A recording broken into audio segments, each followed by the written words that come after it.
સુરતમાં underworld mafia Bunty પાંડેની ધરપકડ। વાપીના ઉદ્યોગપતિના પુત્રના અપહરણ તેમજ હત્યા કેસમાં ધરપકડ। ઉદ્યોગપતિના પુત્રનું અપહરણ કરી 5 કરોડની ખંડણી માંગી યુવકનું માથું ધડથી અલગ કરી દેવામાં આવ્યું હતું। સીઆઈડી ક્રાઇમે બંટી પાંડેની ધરપકડ કરી છે। બંટી પાંડે છોટા રાજન માટે કામ કરતો હતો અને ત્યારબાદ પોતાની ગેંગ ઊભી કરી। બંટી પાંડે સામે સુરતના મૈધરપુરા પોલીસ સ્ટેશનમાં ગુનો દાખલ થયેલો છે। ઘટનાની વાત કરીએ તો 21મી માર્ચ 2004માં મુંબઈના હીરા વેપારી રાજેશ ભટ્ટ સુરત આવ્યા હતા।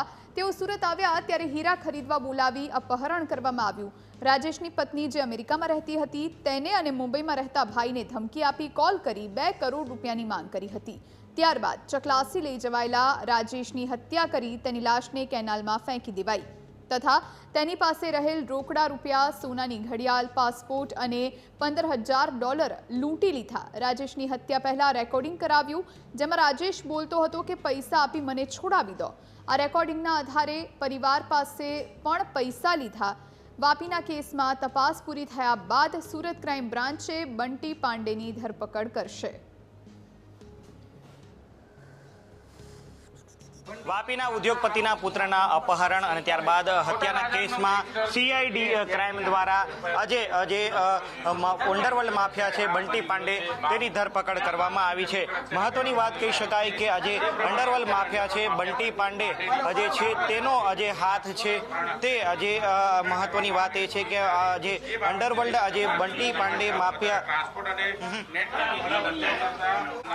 અંડરવર્લ્ડ માફિયા બંટી પાંડેની ધરપકડ છે સીઆઈડી ક્રાઇમ દ્વારા કરવામાં આવી છે। આ સીધા દ્રશ્ય જોઈ શકો છો કે સીઆઈડી ક્રાઇમમાં આજે ક્રાઇમની ઓફિસમાં ઉભેલો આ સાધુ કોઈ સાધુ નથી પરંતુ અંડરવર્લ્ડ માફિયા બંટી પાંડે છે। આ બંટી પાંડે છે તેને વાપીના ઉદ્યોગપતિના પુત્રનું અપહરણ કરી 5 કરોડની ખંડણી માગી યુવકનું માથું ધડથી અલગ કરી દીધું હતું અને ત્યારબાદ જે છે તેને પોતાની જ એક ગેંગ ઊભી કરી હતી।